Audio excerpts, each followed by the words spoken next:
Shalom Bapak Ibu. Shalom. Apa kabar semuanya?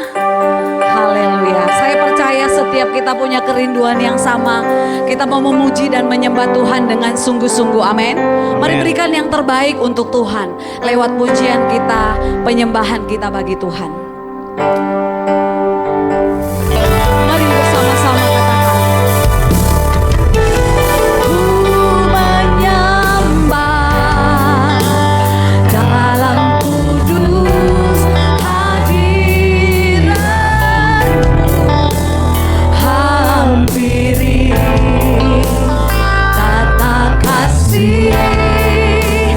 Karuniamu Bapa,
Bapa di sorga, terima kasih Tuhan.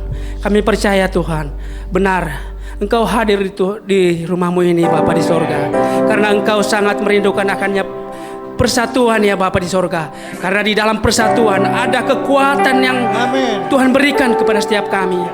Biarlah ya Bapa, di dalam kami menjalani hari-hari kami hanya berserah penuh, bergantung penuh, berharap penuh, melekat penuh hanya kepadamu ya Tuhan. Terima kasih Bapa di sorga saat ini. Biarkanlah kami melayani seperti Tuhan melayani kami tanpa memandang apapun. Dengan penuh ketulusan Tuhan melayani kami. Sekalipun kami banyak melakukan kesalahan, tetapi Tuhan selalu menolong, selalu membela, selalu memperhatikan kami. Betapa kami tak pantas sebenarnya Tuhan menerima kasih-Mu. Tapi Tuhan, karena kemurahan-Mu, Engkau selalu memberikan teladan pada kami, memberikan kami kekuatan untuk kami melangkah. Bagaimana kami menerima semua anugerah Tuhan, cinta Tuhan, kasih Tuhan yang tiada batasnya dalam kehidupan kami. Bapa di sorga, saat ini Tuhan, seluruh anak-anak-Mu yang Tuhan pakai Tuhan untuk melayani, biarlah Tuhan kami dapat melayani dengan penuh gairah, dengan penuh semangat, memandang hanya kepada Tuhan, sehingga pelayanan kami menyukakan dan menyenangkan Tuhan. Amin. Terima kasih Bapa di sorga, hamba-Mu yang sudah Tuhan persiapkan. Biarlah ya Bapa di sorga, nanti ya firman yang akan diberikan itu Tuhan yang akan terus meneguhkan kami ke depan, akan menguatkan kami ke depan Tuhan, supaya kami melangkah penuh kepastian ke depan Tuhan Yesus di dalam Engkau. Dan kami Bapa teguh berpegang, semakin erat lagi berpegang kepadamu ya Bapa.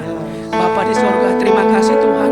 Saat ini Tuhan, kami siap memuji-Mu lebih lagi, menyembah-Mu lebih lagi, dan kami siap Tuhan melompat bagimu. Di dalam nama Tuhan Yesus, mari kita semua yang siap berkata amin. Sekali lagi berikan kemuliaan bagi Tuhan kita. Berapa banyak yang percaya dalam hadirat Tuhan ada kesembuhan, amin. Dalam hadirat Tuhan ada pemulihan, amin. Sekali lagi berikan kemuliaan bagi Tuhan kita.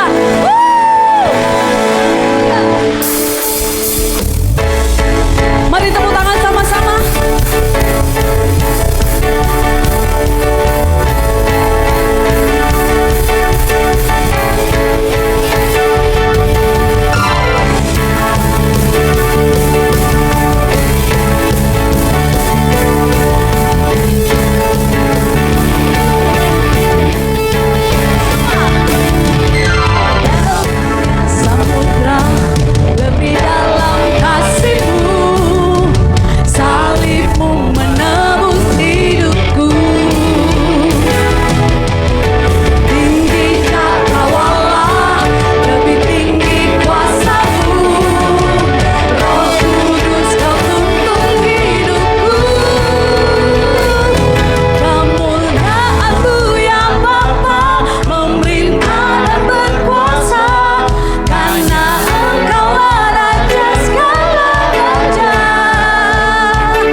Oke.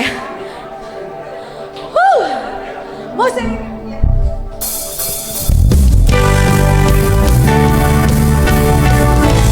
Ada satu nama di dalam dunia ini yang berkuasa atas hidup kita.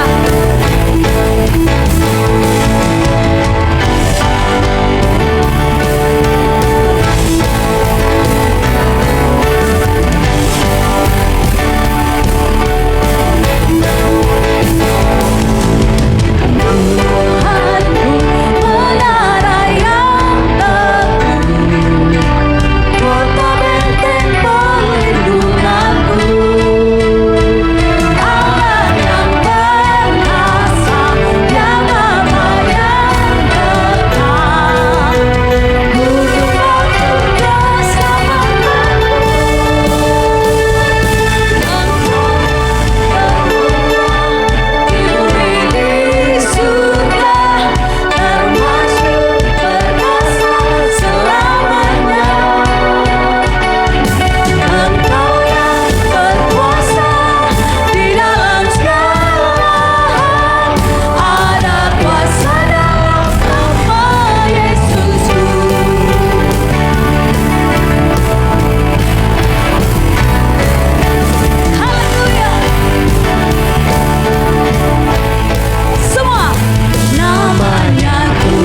anugerah-Mu Tuhan. Kami ada pun karena anugerah-Mu. Bukan kuat, bukan gagah kami, tapi karena Roh-Mu yang ada dalam hidup kami Tuhan.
berdoa kami Tanganmu menyertai aku agar kami dan lebih banyak lagi, melindungi lebih aku besar dan lebih dahsyat lagi memuliakan namamu, menjadi berkat daripada di bumi ini. malapetaka.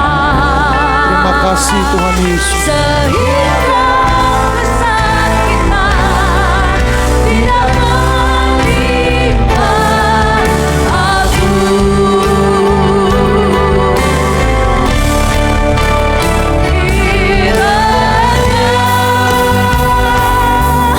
Engkau memberkati aku berlimpah-limpah dan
Hashem Adonai, Bapa kami di dalam surga, Tuhan dan Juru Selamat kami Yesus Kristus dan Roh Kudus yang senantiasa menyertai kami.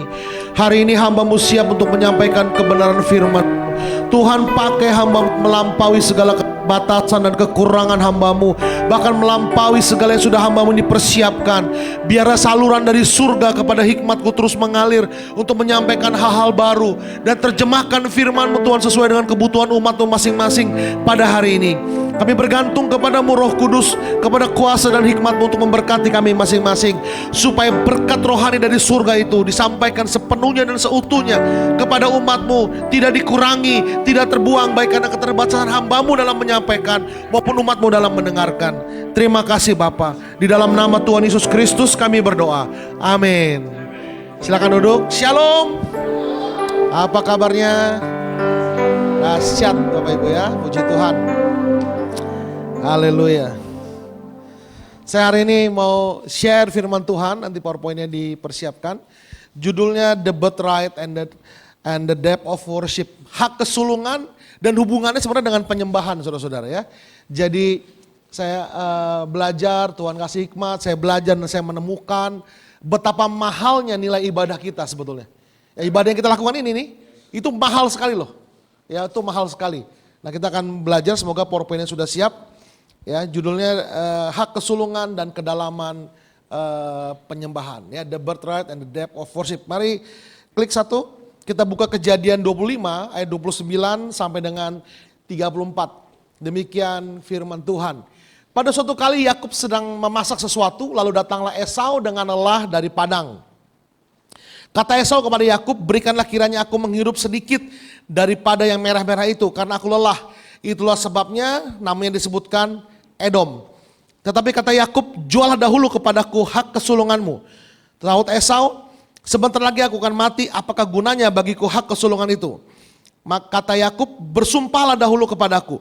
Maka bersumpahlah ia kepada Yakub dan dijualnyalah hak kesulungannya kepadanya. Lalu Yakub memberikan roti dan masakan kacang merah itu kepada Esau. Ia makan dan minum, lalu berdiri dan pergi. Demikianlah Esau memandang ringan hak kesulungan itu. Nah, diklik satu. Saudara-saudara sekalian, apa itu kacang merah? Ini bukan Brandebon saudara-saudara ya. Kalau Brandebon itu enak sekali. Ya, ada kacang merahnya, ada babinya, ya kan? Babinya itu saudara-saudara ya, enak sekali kan? Jadi babi itu diapain pun enak kecuali digoreng untuk kepentingan politik saudara-saudara ya. Ya kan? Babi itu diapain enak loh, digoreng enak, dipanggang enak, dibikin sate enak, semuanya serba enak saudara-saudara ya. Dan gizinya tinggi saudara. Jadi dibilang wah babi itu kotor, babi itu segala macam. Ternyata babi itu punya nilai gizi yang sangat tinggi sekali. Bapak Ibu ya. Tapi ini bukan Brandebon saudara-saudara. Kacang merah itu adalah sebenarnya barang murahan. Yang artinya bisa diambil di setiap semak-semak, diambil lalu dimakan, tinggal direbus dimakan. Rasanya pun pasti nggak enak saudara-saudara. Itu kayak snack lah.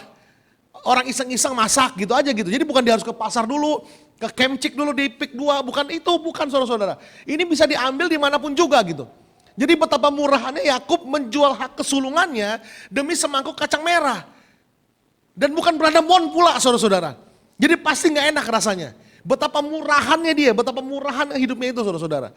Dia menjual sesuatu yang tidak berharga, sesuatu yang berharga dengan sesuatu yang tidak berharga, sangat tidak berharga. Pertukaran itu sangat tidak adil saudara-saudara. Ya, itu antara kakak adik. Tapi Tuhan menjadi saksinya saudara-saudara. Sehingga pertukaran itu menjadi sebuah tukar jual beli yang sah di mata Tuhan. Nanti saya akan ceritakan bagaimana Tuhan juga menurut saya Tuhan ikut ambil andil nanti. Supaya transaksi ini menjadi sah dan terjadi saudara-saudara. Betapa murahannya itu Yakub si Esau Bapak Ibu. Karena dia nggak tahu. Suatu hari saya dikasih t-shirt saudara-saudara. T-shirt thrifting ya, barang bekas. Dari seorang teman dikasih, ini bro buat lu pakai gitu. Udah saya pakai aja, saya lihat kok jelek banget ya gitu ya saudara-saudara ya. Warnanya coklat, saya nggak suka lah gitu. Jadi udah saudara-saudara saya pakai buat tidur aja tuh kaos. Sampai saya ke Singapura saudara-saudara. Dan saya lihat ternyata ada itunya loh.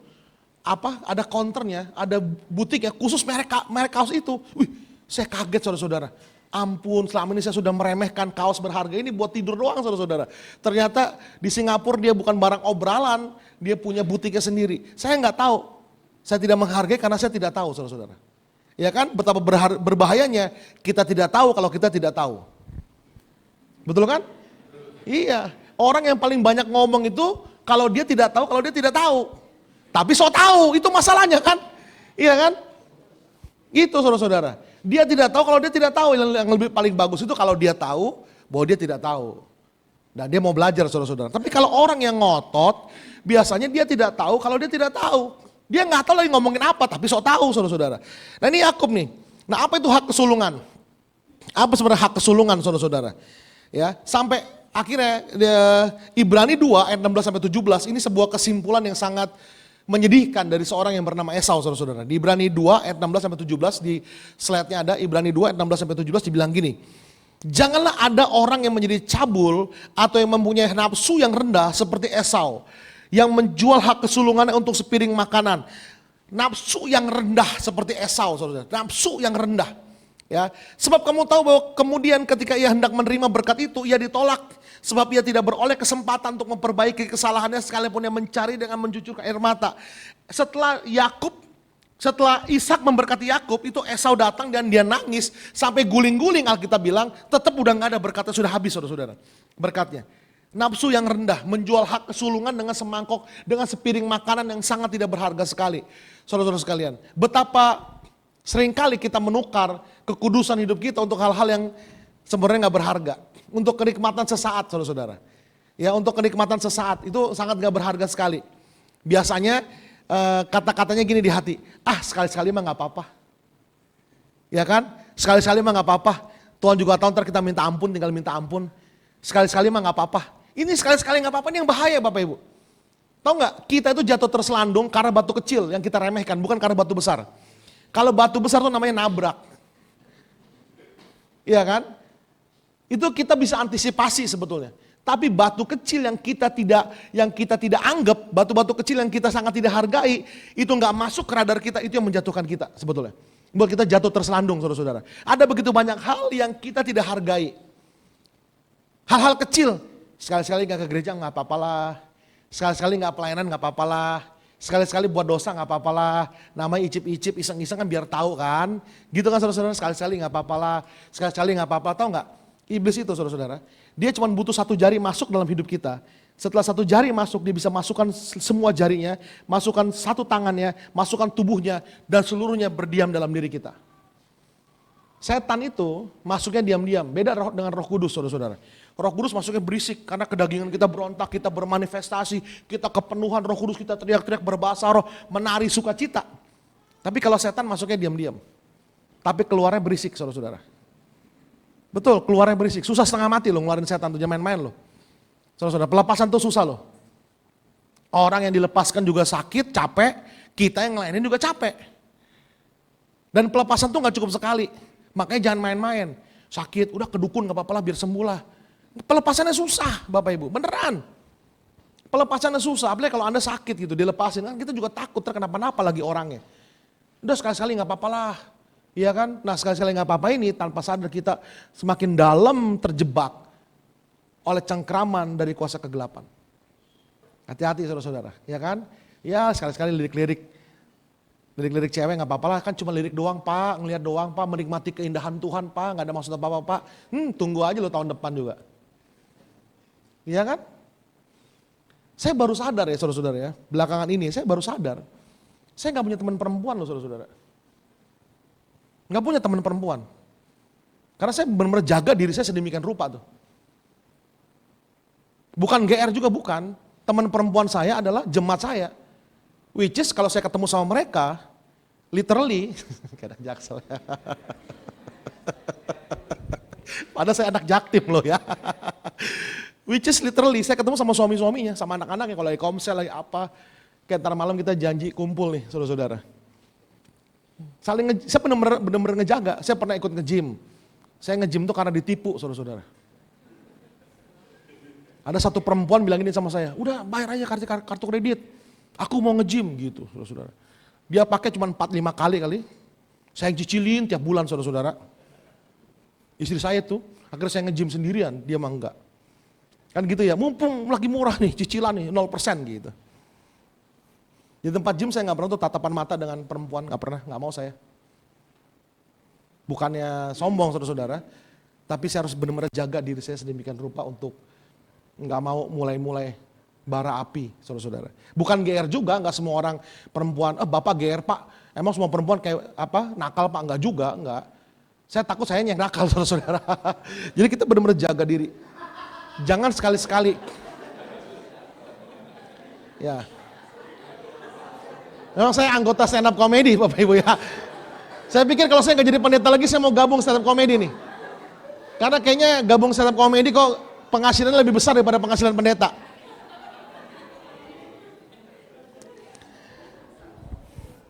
Nah sekali-sekali ini nih bahaya, makanya kita benar-benar harus jaga diri, amin Bapak Ibu. Amin, jaga diri kita sedemikian rupa. Karena nanti ada waktunya ketika sekali-kali kepentok saudara-saudara, sudah tidak ada waktu lagi untuk memperbaiki diri. Kita sudah menukar mutiara berharga yang Allah berikan, Tuhan berikan kepada kita dengan kepada muntahan anjing kita berikan itu saudara-saudara. Itu sangat tidak berharga sekali. Kekudusan dalam diri kita itu sangat tidak berharga sekali saudara-saudara. Sangat tidak berharga sekali. Benar-benar kita harus jaga. Nah menurut Esau saudara-saudara, klik ini tafsir saya.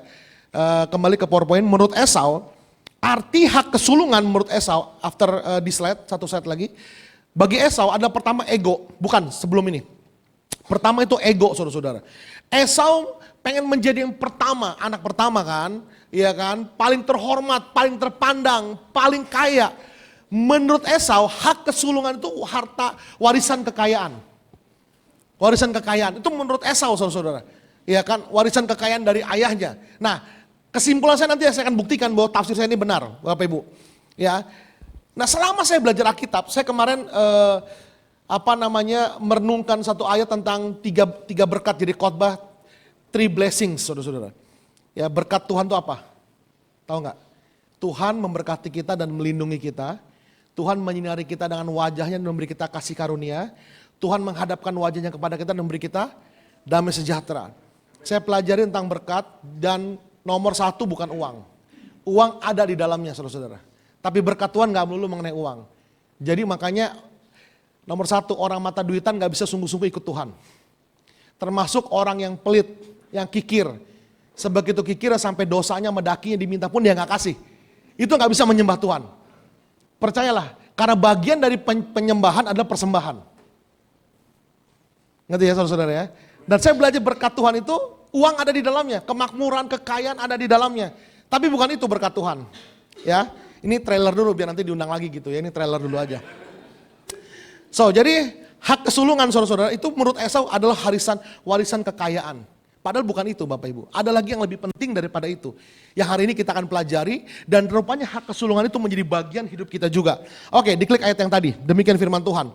Ini ya, pertama Esau marah. Esau menaruh dendam kepada Yakub karena berkat yang telah diberikan ayahnya kepadanya. Lalu ia berkata kepada diri sendiri, hari-hari berkabung karena kematian ayahku, itu tidak akan lama lagi, pada waktu itulah Yakub adikku akan kubunuh. Jadi gini ceritanya, saya ceritakan ya. Saudara-saudara, suatu hari Ishak bilang sama anaknya, si Esau. Jadi Ishak tuh istrinya namanya Ribka. Mereka punya 2 anak kembar, saudara-saudara. Satu Esau yang besar, yang kecil namanya Yakub. Esau itu hobinya seperti bapaknya. Suka main di kebun. Dia seorang pemburu, seorang pengembala. Makanya kulitnya agak hitam, kemerah-merahan, dan bau padang, saudara-saudara. Sementara Yakub orang rumahan, anak mami nih saudara-saudara. Ya, anak mami, sekolah diantar jemput, dilesin. Pokoknya ini anak mami banget saudara-saudara ya. Di rumah dia gak kemana-mana. Nah, Ishak sayang sama Yakub, sama Esau. Sementara mamanya Ribka sayang sama Yakub. Jadi masing-masing orang tua punya anak favorit saudara ya. Which is sebenarnya gak sehat. Oke? Suatu hari Ishak bilang gini sama Esau. Esau, bapak ini sepertinya sebentar lagi akan pergi. Nah kau pergilah ke padang, burulah binatang itu. Setelah kau dapat, kau apakan apanya itu, biar apa kali dia. Nah bawalah kemari biar ku makan. Setelah itu aku doakan kau berkat. Gitu kan? Ribka nguping saudara-saudara. Nah karena dia sayang sama si Yakub, dia bilang gini, Kub, sini Kub. Kita bilang pangana, kita Jo, baru dengar dari nganape papa. Dia bilang sama nganape kakak, untuk pergi ke ladang berburu binatang. Nah, kau pergilah ke kandang. Nah, kau ambillah itu. Nanti mama bikin buron yang enak. Kau suguhkan kepada kau pe papa supaya nanti 2 berkatnya kau yang punya. Nah, si aku bilang gini, Mak, bedanya mak aku sama kakak gitu, Mak. Dia berbulu, aku mulus begini, Mak. Iya kan? Baunya juga beda. Nanti kalau bapak tahu, nih si Ishak udah mulai buta. Kalau bapak tahu, Mak, bukannya berkat yang kuperoleh malah kutuk, Ma. Ah gimana mama ini? Sudah tenanglah. Sudah tenang kata mamanya. Torang so ator, jalan. Ngana nurut sama ngana pe mama. Udah dia ambil, dimasakin sama Ribka, saudara-saudara. Jadi itu Yakub dipakein pakaiannya pakaiannya Esau. Dipakein semua, bau-baunya semua. Sampai tangannya itu kan berbulu, saudara-saudara. Ini kalau dibaca beneran nih, dia pakai bulu kambing. Gitu. Dirabalah sama si Ishak. Suaranya suara Esau, suara Yakub nih. Tapi bajunya, baunya, kulitnya semua punya si Esau. Pertanyaannya gini, Yakub itu kan, si Ishak itu kan penggembala domba saudara-saudara. Anak penggembala domba, anak Abraham. Masa dia gak bisa bedain sih? Betul gak Bapak Ibu? Sebuta-buta ini memang dia gak bisa bedain antara kulit palsu sama kulit asli, bulu asli sama bulu palsu. Gak mungkin kan? Disinilah saya bilang Allah ikut ambil, saudara-saudara, ikut andil. Supaya transaksi yang sudah terjadi itu terjadi. Makanya jangan main-main saudara-saudara. Hidup kita ini, kekristenan sudah sangat dirusak oleh teologi hyper grace. Saudara-saudara, biar gaya sebentar kan mau difoto. Jangan lupa dikirim ya. Teologi hyper grace kurang lebih ngomong begini.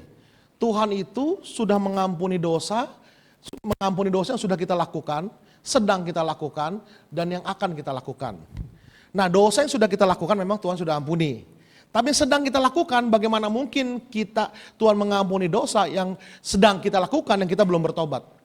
Dan bagaimana mungkin Tuhan mengampuni dosa yang belum kita lakukan, orang belum dibikin dosanya. Iya kan? Gak apa-apa lah datang sama Tuhan, minta ampun sama Tuhan, terus juga diampuni. Udahlah minta ampun sama Tuhan, terus juga Tuhan ampuni. Enggak begitu bro, caranya enggak begitu caranya.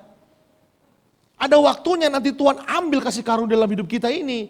Sehingga kita nggak harusnya menjadi biasa aja, harusnya luar biasa. Jadi kita nggak jadi luar biasa. Kenapa? Karena kita tidak mempersiapkan hati dan hidup kita. Makanya jangan main-main dengan pernikahan kita. Jangan main-main dengan pelayanan kita. Jangan main-main dengan kehidupan pengiringan kita akan Tuhan. Jangan main-main saudara-saudara.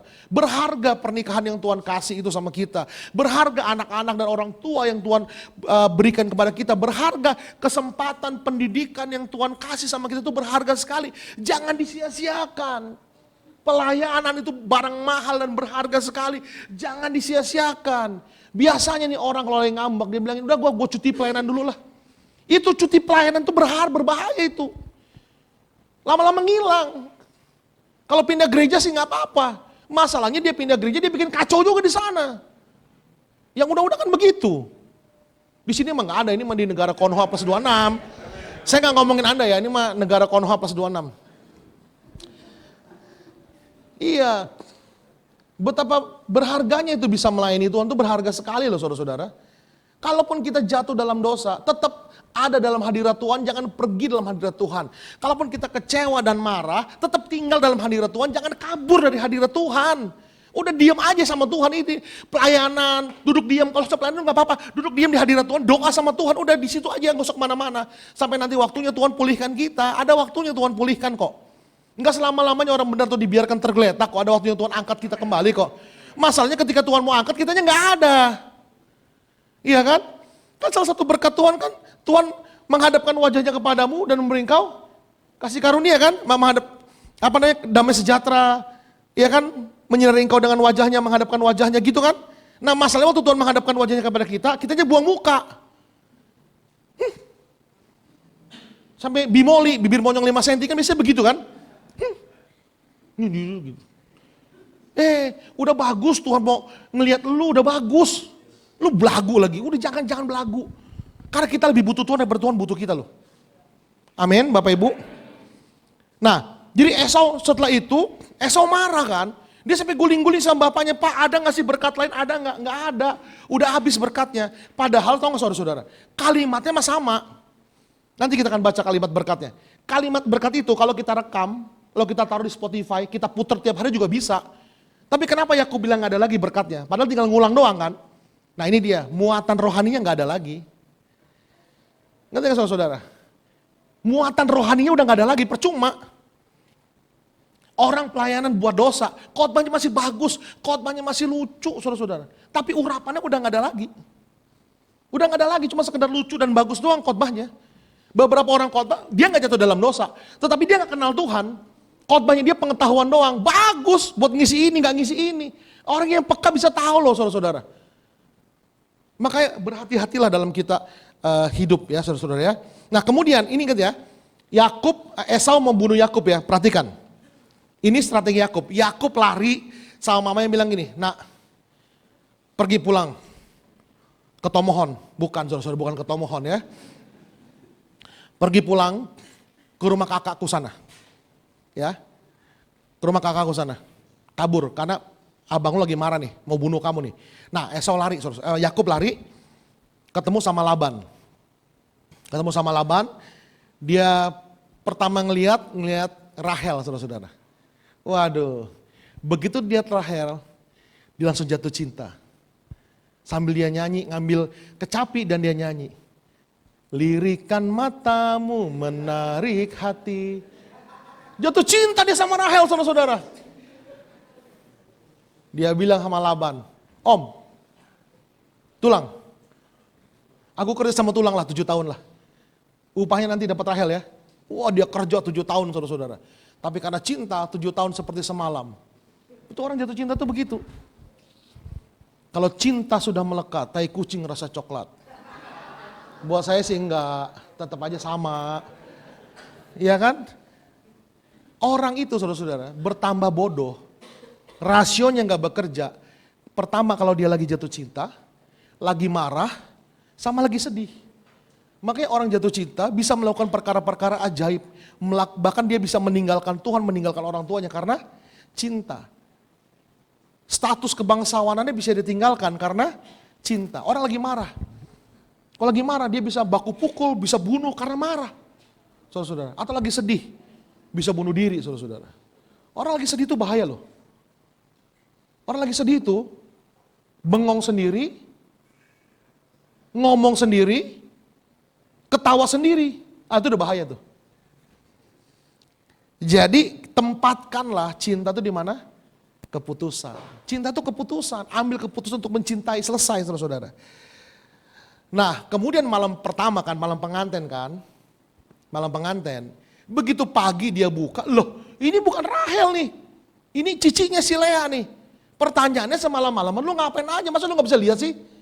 Teman saya bilang, pastor itu udah dikasih minum cap tikus, katanya gitu saudara-saudara. Jadi dia mabok gitu. Dia bilang sama mertuanya, lu nipu gua lu gitu kan. Tulang, nipu aku tulang. Nggak ada di sini customnya begitu. Pertama Cici dulu yang menikah, baru adiknya. Udah kerja 7 tahun lagi deh.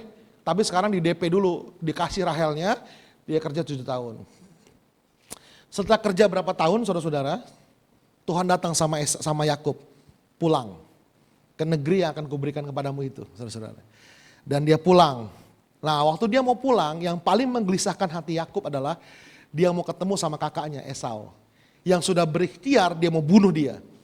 Nanti saudara-saudara ini takut banget ya. Kalau kita jadi Yakub juga mungkin kita takut ya. Dan dia bikin trik ini, diklik Kejadian 32 ayat 13 sampai 18. Bilang begini. Lalu bermalamlah ia di sana pada malam itu. Kemudian diambilnya dari apa yang ada padanya, suatu persembahan untuk Esau kakaknya. Yaitu 200 kambing betina, 20 kambing jantan, 200 domba betina, dan 20 domba jantan. 30 unta yang sedang menyusui beserta anak-anaknya, 40 lembu betina dan 10 lembu jantan. 20 keledai betina dan 10 keledai jantan. Diserahkannya semuanya itu kepada budak-budaknya untuk dijaga. Tiap-tiap kumpulan tersendiri dan ia berkata kepada mereka, berjalanlah kamu lebih dahulu dan jagalah supaya ada jarak antara kumpulan yang satu dengan kumpulan yang lain. Diperintahkannya kepada yang paling di muka. Apabila Esau kakakku bertemu dengan engkau dan bertanya kepadamu, siapakah tuanmu dan kemanapun engkau pergi dan milik siapakah ternak yang di depanmu itu? Jawablah, milik hambamu Yakub. Inilah persembahan yang dikirim kepada tuanku Esau dan Yakub sendiri pun ada di belakang kami. Jadi saudara-saudara, dia dahulukan dulu harta bendanya. Maksudnya apa toh enggak? Nyogok saudara-saudara, bayi-bayin kokonya, ya kan, dikasih hampers, ya kan, saudara-saudara, kue bulan, ya kan, mooncake dikasih, durian musangking dulu dikirim, gitu. Kalau zaman sekarang mah angpau, gitu saudara-saudara, supaya kakaknya yang marah tuh baik gitu. Ya kan Yakub kan licik saudara-saudara, namanya penipu, orang licik dia ini. Bahkan saking liciknya, saudara tahu enggak? Itu kelompoknya si Lea itu kan kurang dicinta sama dia, Lea duluan. Baru Rahel, baru dia di belakang, jadi kalau mati biar mereka mati duluan gitu. Ini orang bahaya nih sebelum dia bertobat saudara-saudara. Kemudian dia berantem sama tentara malaikat Tuhan, di situ dia baru bertobat. Nah kemudian saudara-saudara, ini yang Esau katakan, ini menarik sekali. Ingat tadi Esau marah ya, ini Esau katakan. Kejadian 33 ayat 4, kemudian 8 dan 9, bilang gini. Tetapi Esau berlari mendapatkan dia, di dekatnya dia, dipeluk lehernya, diciumnya dia, lalu bertangis-tangisanlah mereka. Berkatalah Esau, apakah maksudnya dengan seluruh pasukan yang telah bertemu dengan aku tadi? Jawabnya, untuk mendapat kasih tuanku. Tapi kata Esau, aku mempunyai banyak adikku, peganglah apa yang ada padamu. Aku punya banyak. Loh, di sini Esau gak marah loh sama Yakub loh. Kenapa ya saudara-saudara? Karena pada awalnya, dugaan saya, Esau berpikir, waduh habislah semua harta ini. Saya sebagai anak paling tua gak dapat apa-apa nih. Saya menjadi hamba daripada adik saya ini, aduh celakalah. Ternyata setelah Yakub lari, yang menjadi anak tunggal siapa? Esau. Iya kan? Harta benda bapaknya punya siapa? Punya Esau. Lalu dia berkata, wah ternyata gue gak miskin ya, semuanya saya punya loh. Saya banyak loh ternyata. Wah dugaan saya salah nih. Apa itu hak kesulungan? Ternyata saya masih punya banyak saudara-saudara. Nah apa itu hak kesulungan? Inilah yang Esau gak ngerti Bapak Ibu saudara-saudara sekalian. Karena dia berpikir bahwa hak kesulungan berbicara mengenai pewaris tunggal daripada harta kekayaan ayahnya. Bukan itu, berkat itu akibat. Bukan tujuan saudara-saudara. Berkat itu kendaraan yang Tuhan berikan kepada kita, bukan tujuannya. Makanya orang kalau ikut Tuhan ngejar berkat itu salah. Yang kita kejar itu sumber berkatnya Tuhan saudara-saudara. Misinya Tuhan, visinya Tuhan, kita dapatkan visinya, kita kerjakan misinya, berkatnya ada. Untuk kita untuk apa? Untuk kita menyelenggarakan misi tersebut. Karena pasti butuh biaya, butuh berkat. Tuhan suruh kita ke Bali, nggak mungkin jalan kaki, pasti ada kendaraan yang dia kasih. Saudara-saudara, ya kan? Ini gereja ini pun ada pasti awal dari sebuah visi. Tuhan kasih gedung ini sebagai bentuk misi. Tuhan berikan, Tuhan tolong saudara-saudara. Tapi kita nggak ngejar gedung ini, nggak ngejar berkatnya, kita lakukan misinya, visinya saudara-saudara. Bahkan visi yang Tuhan beri lebih besar daripada gedung ini. Amin saudara-saudara. Bisa jadi nanti Tuhan kasih yang lebih besar lagi daripada ini. Gitu. Kalau kita kejar visinya Tuhan, misinya Tuhan. Jadi apa itu hak kesulungan sebetulnya? Oke. Diklik. Kita ke PowerPoint terus ya, jangan dikembalikan ke saya. Karena kita akan cepat deh. Oke. Kejadian 28 ayat 13 sampai 15. Berdirilah Tuhan di sampingnya dan berfirman, Akulah Tuhan Allah Abraham, nenekmu dan Allah Ishak. Tanah tempat engkau berbaring ini akan kuberikan kepadamu dan kepada keturunanmu. Keturunanmu akan menjadi seperti debu tanah banyaknya. Dan engkau akan mengembang ke sebelah timur, barat, utara, selatan. Dan olehmu serta keturunanmu semua kaum di muka bumi akan mendapat berkat. Sesungguhnya aku menyertai engkau dan aku akan melindungi engkau kemanapun kau pergi dan aku akan membawa engkau kembali ke negeri ini. Sebab aku tidak akan meninggalkan kau melainkan tetap melakukan apa yang kujanjikan kepadamu. Perhatikan saudara-saudara, ini penting sekali. Tuhan datang sama Yakub ngomong ini, bukan datang sama Esau. Perhatikan ya, datangnya sama Yakub bukan sama Esau. Kalimat itu saudara-saudara, kalimat tadi itu tidak ujuk-ujuk datang. Kalimat itu adalah sebuah pengulangan, sebuah janji yang diberikan kepada Ishak. Diklik lagi. Kejadian 26 ayat 3 sampai 4. Ini janji Tuhan kepada Ishak bilang gini, tinggallah di negeri ini sebagai orang asing. Maka aku akan menyertai engkau dan memberkati engkau. Sebab kepadamu lah dan kepada keturunanmu akan kuberikan seluruh negeri ini. Dan aku akan menepati sumpah yang telah kukirakan kepada Abraham ayahmu. Aku akan membuat banyak keturunanmu seperti bintang di langit. Aku akan memberikan kepada keturunanmu seluruh negeri ini. Dan oleh keturunanmu semua bangsa di bumi akan mendapat berkat. Dari mana ini? Dari bapaknya. Klik lagi. Abraham. Berfirmanlah Tuhan kepada Abraham. Pergilah dari negerimu dan dari sanak saudaramu dan dari rumah bapamu ini ke negeri yang akan kutunjukkan kepadamu. Aku akan membuat engkau menjadi bangsa yang besar dan memberkati engkau. Serta membuat namamu masyhur dan engkau akan menjadi berkat. Aku akan memberkati orang-orang yang memberkati engkau dan mengutuk orang-orang yang mengutuk engkau. Dan olehmu semua kaum di muka bumi akan mendapat berkat. Saudara-saudara, begini. Pada zaman Abraham hidup, suatu hari Abraham berperang dan dia menang, saudara-saudara. Semua hasil rampasan dibawa pulang dan dia persembahkan 10% tithing, perpuluhan kepada Raja Salem yang namanya Melkisedek. Oke, kalau Alkitab bilang Melkisedek adalah imam Allah yang maha tinggi. Perhatikan, Melkisedek seorang Raja Salem, berarti ada satu kerajaan namanya Salem atau Shalom, saudara-saudara. Itu bahasa rumpun Semitik. Ya, rajanya namanya Melkisedek. Dia imam Allah yang maha tinggi. Kalau dia imam Allah, dia jadi imam, berarti ada agamanya dong. Berarti ada sebuah sistem penyembahan dong. Iya kan saudara-saudara? Iya kan? Nah siapa yang ngajarin? Siapa yang ngajarin? Nah begini saudara-saudara. Pada masa itu, Tuhan itu disembah oleh orang-orang pada masa itu saudara-saudara. Langsung sama Tuhan nyembahnya. Dari mana mereka tahu tentang Tuhan? Dari Nuh lah. Sem, Ham dan Yafet lah. Mereka cerita kepada keturunan mereka. Ini budaya lisan, saudara-saudara, budaya lisan. Mereka hafal, orang mereka ceritakan. Dan Tuhan pakai budaya lisan ini loh. Jangan lupa memperkatakan kitab Taurat ini waktu kamu kumpul di rumah. Itu budaya lisan tuh. Ya, nggak kayak sekarang, saudara-saudara. Kalau kita bikin permainan, satu kalimat kita kasih, di orang paling depan, paling belakang udah beda kalimatnya. Tapi budaya lisan ini enggak. Ini benar-benar terpelihara selama ribuan tahun loh. Nah, dia belajar kenal Tuhan. Jadi yang menyembah Tuhan itu bukan cuma Abraham. Abraham itu malah penyembah berhala loh. Semua orang, ada yang udah nonton His Only Son? Udah ya? Saya nonton barengan pendeta-pendeta, saudara-saudara. Saya senang banget tuh nonton itu. Aduh, ngeliat pendeta sebelah kiri gua, tidur dia. Aduh, saya nonton tuh saya cuma gak teriak doang Bapak Ibu. Aduh, saya membandingkan pergulatan batin imannya Abraham, terutama Sarah.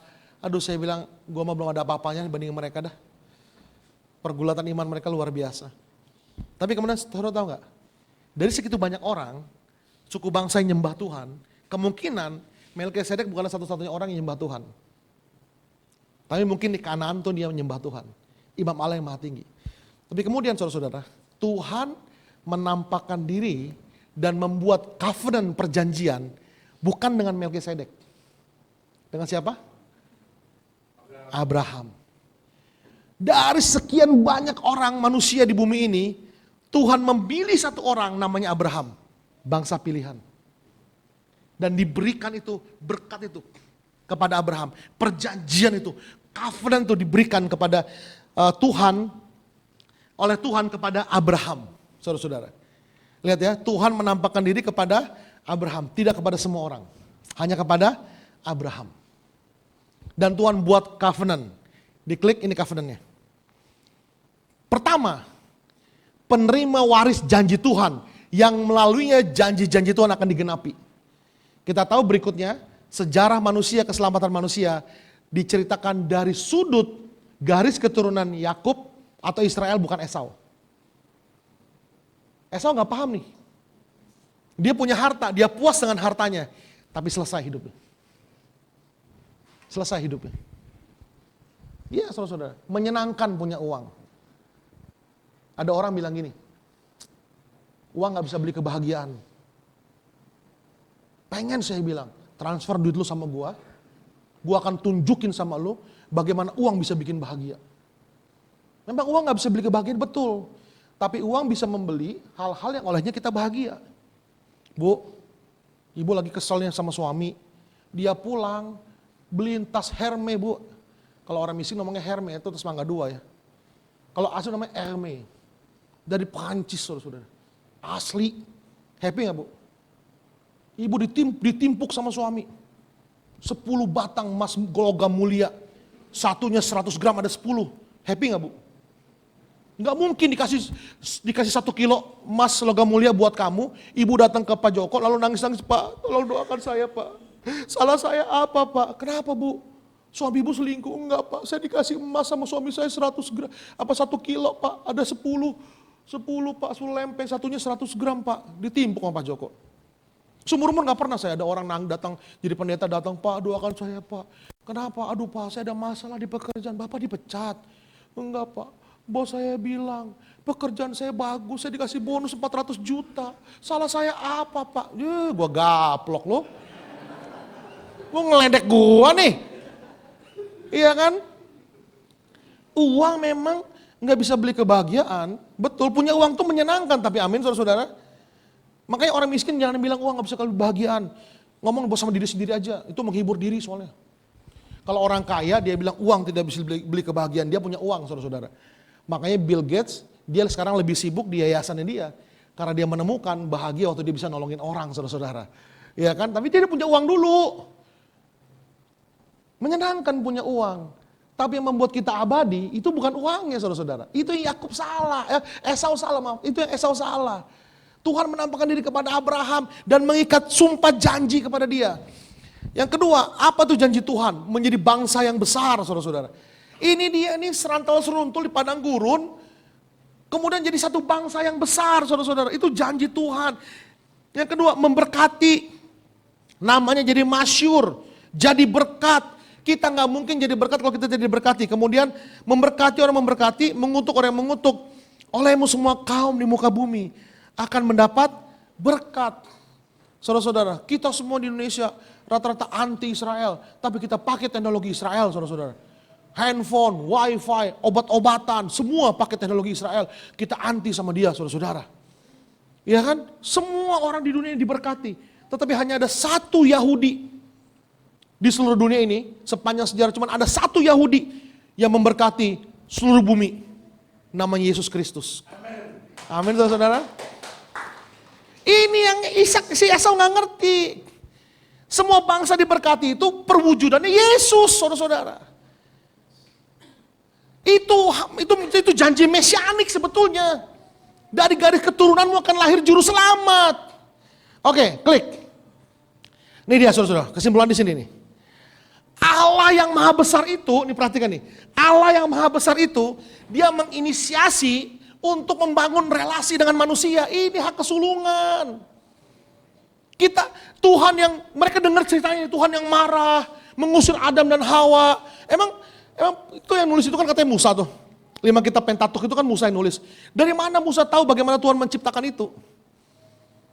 Itu tradisi lisan dari keturunan diceritakan, saudara-saudara. Adam pasti cerita sama keturunannya. Pak, kok kita di sini, Pak? Kita dari mana ya, Pak? Kita pasti cerita, Nak. Bapakmu ini nak merantau dari desa Onan Runggu, di Toba sana nak. Makanya marga kau Sirait, karena bapakku marganya Sirait. Opung kau marga Sirait. Makanya orang Batak saudara-saudara bangga sekali dengan marganya. Saya punya guru bahasa Inggris waktu SMA, kita nggak pernah tahu namanya. Kita tahu marganya. Dia cuma bilang, kamu gak usah tahu nama saya, sebut saya Pak Mare Mare. Kita panggil dia Pak Mare, saudara-saudara. Pemain bola dulu ada, Raja Nainggolan. Nainggolannya gede banget tulisannya. Itu tradisi lisan. Tuhan yang jauh itu tiba-tiba, yang maha besar itu, tiba-tiba membangun hubungan dengan manusia. Keren kan? Nah ini slide terakhir. Ya ini slide terakhir. Saudara-saudara ya, kata-kata hamba Tuhan yang paling indah didengar waktu dia berkata, saya sudah tiba pada poin yang terakhir. Haleluya, yang ngantuk, yang lapar mau buru-buru makan bakmi, sebelum bakminya habis, bangkitlah, sadarlah. Saya sudah tiba pada poin yang terakhir, haleluya. Kelar juga nih, tuh orang ngomong. Oke, Ibrani 10:19-22 bilang gini. Jadi saudara-saudara, oleh darah Yesus, kita sekarang penuh keberanian dapat masuk ke dalam tempat kudus. Karena ia telah membuka jalan yang baru, yang hidup bagi kita melalui tabir itu dirinya sendiri. Dan kita mempunyai seorang imam besar sebagai kepala rumah Allah. Karena itu marilah kita menghadap Allah dengan hati yang tulus, ikhlas, dan keyakinan iman yang teguh. Oleh karena hati kita telah dibersihkan dari hati nurani yang jahat, dan tubuh kita telah dibasuh dengan air. Ini slide terakhir saudara-saudara, bayangkan karena Yesus, tabir bait Allah itu terbuka. Melalui Yesus kita penuh keberanian menghadap Allah. Berdoa sama Tuhan. Kita jadi Kristen saudara-saudara. Jadi orang Kristen lahir baru. Despite apa latar belakang kita. Mantan penjahat. Mantan orang gak bener. Mantan ya. Ada yang masih? Ada di sini yang masih? Gak ada ya. Kalau di Pakistan, Afghanistan, pegunungan, pedalaman itu masih ada saudara-saudara.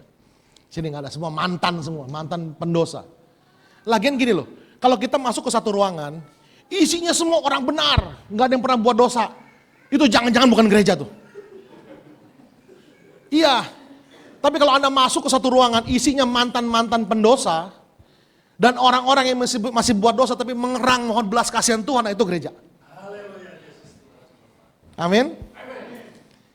Jadi kita nih, siapapun kita, mungkin nenek moyang kita, tukang potong orang. Saya pernah saudara-saudara ke Tarutung. Saya nginap namanya Sopono Mansion, saudara-saudara. Itu ada di kompleks PA Raja, kantor sinodenya HKBP, saudara-saudara. Pagi-pagi jam 5 pakai lonceng, ada lonceng gereja bunyi, lalu pakai mikrofon, mereka putar lagu rohani, saudara-saudara. Saya keluar dari hotel lihat gitu, itu satu lembah tuh ditutup oleh kabut dan terdengar pujian. Dan di ujung ada putih-putih itu salib kasih, saudara-saudara. Aduh, saya merasa udah kayak di sorga, indahnya luar biasa. Dulu ceritanya nih, saya pernah ke pohonnya No Mansion itu. No Mansion jalan dari Barus, katanya dia di bukit yang namanya bukit yang salib kasih itu, dia memandang ke satu lembah itu kota Tarutung. Tiba-tiba dia mendengar satu suara, lonceng gereja, padahal belum ada gereja, itu penyembah berhala semua. Sekarang aja orang Batak gaya-gaya nyanyi suaranya bagus. Dulu penyembah berhala. Kemudian didengar satu suara. Inilah bangsa yang kupilih. Kepada bangsa inilah engkau kuutus. No Mansion turun ke kota Tarutung. Ditangkap sama orang Batak saudara-saudara. Diikat. Di pohon itu diikat. Mau dibunuh, dipersembahkan kepada dewa mereka. No Mansion doa sama Tuhan. Tiba-tiba langit gelap, petir. Badai, orang Batak ketakutan, bertobat gara-gara itu. Iya kan? Sekarang lihat pendeta-pendeta, teolog-teolog, pengacara, orang Batak semua saudara-saudara. Duta besar, menteri, iya kan? Menteri. Opung, LBP, itu bukan orang Manado itu. Marganya Panjaitan saudara-saudara, orang Batak itu pasti. Dulunya penyembah berhala. Tapi karena Yesus merubah mereka. Merubah orang Papua, merubah orang Cina, merubah orang Jawa, suku-suku India, suku pedalaman dirubah oleh Tuhan. Kita sekarang yang dulunya keturunan dari orang suka macung kepala, penyembah berhala, bisa datang kepada Tuhan dan nyembah Tuhan. Itu karena siapa? Karena Yesus. Itu hak kesulungan. Amin.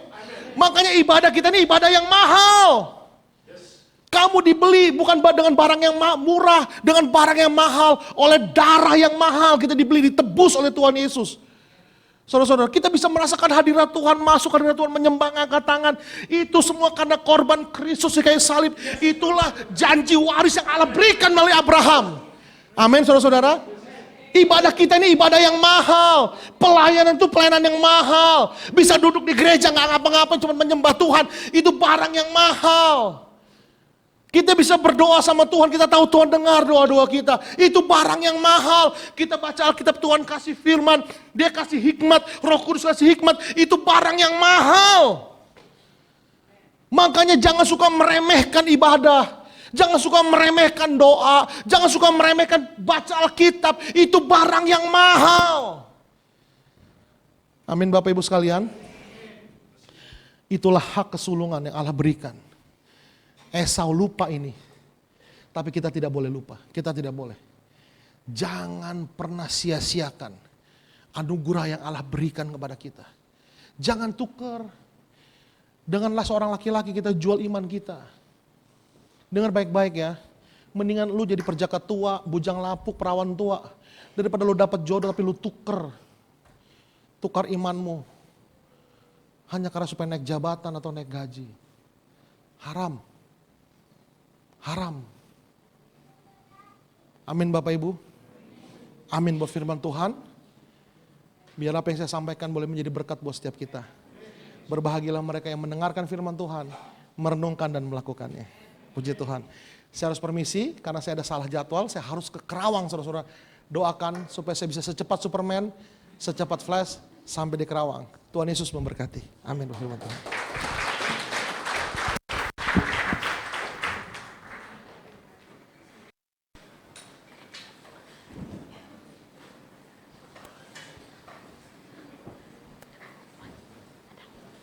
Ya, sambil mempersiapkan persembahan, kita akan mendengarkan pengumuman.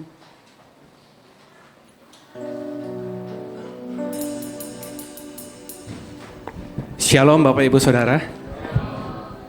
Kami akan infokan dari tim Praise and Worship akan mengadakan malam pujian dan penyembahan atau PW Night yang akan diadakan tanggal 14 Oktober jam 6. Itu hari Sabtu ya saudara-saudara.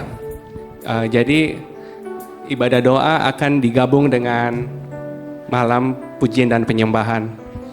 Kami mengundang untuk semua jemaat, Bapak Ibu Saudara untuk bisa hadir. Akan dimulai jam 6 malam, diawali dengan makan malam bersama. Terima kasih. Oke, sudah ada lagi Bapak Ibu yang mau kesaksian? Oke, Ibu Sandy akan memimpin dalam doa.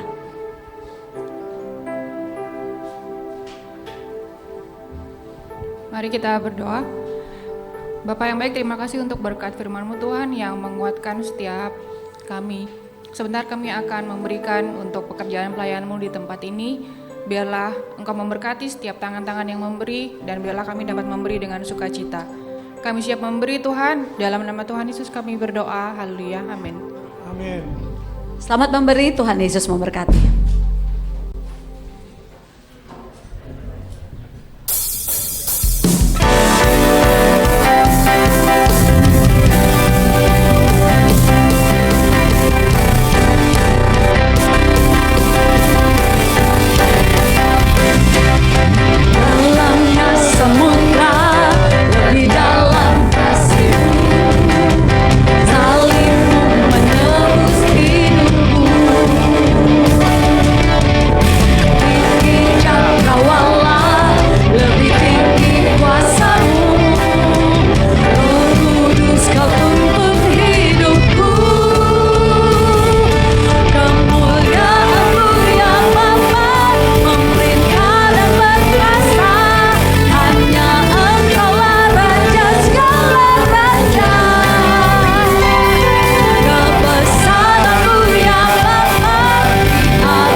akan tutupkan dalam doa.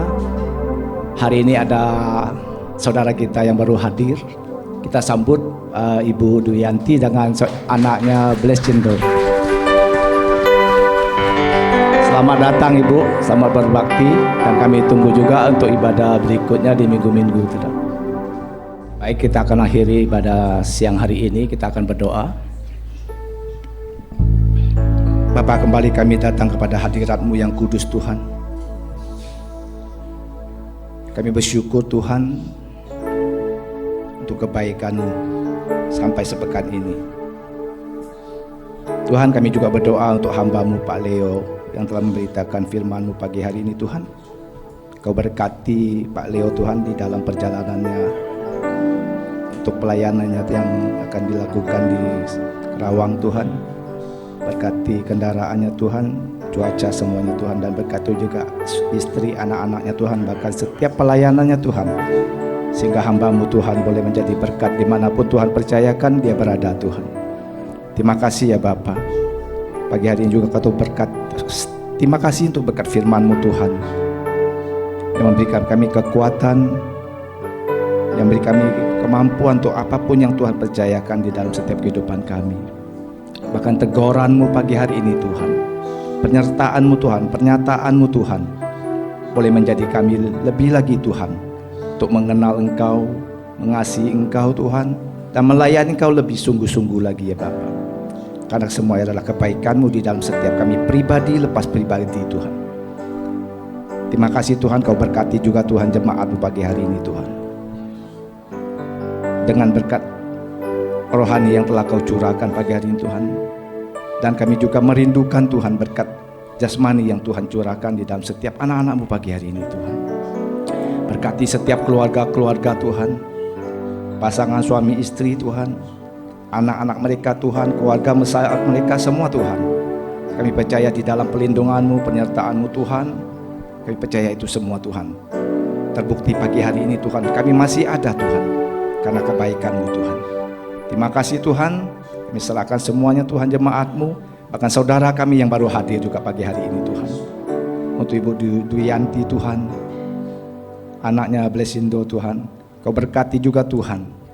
Apapun yang dilakukan, apapun yang dikerjakan Tuhan, kami percaya Tuhan, Tuhan menyertai, Tuhan memberkati, bahkan Tuhan memberikan lebih apa yang tidak mereka pikirkan Tuhan. Terima kasih Tuhan. Begitu juga untuk jemaat-Mu pagi hari ini Tuhan. Kami percaya Tuhan, berkat yang lebih juga Tuhan kami akan terima yang sama Tuhan. Terima kasih Tuhan. Jemaat-jemaat atau kekasih Tuhan, ibadah pagi hari ini telah selesai.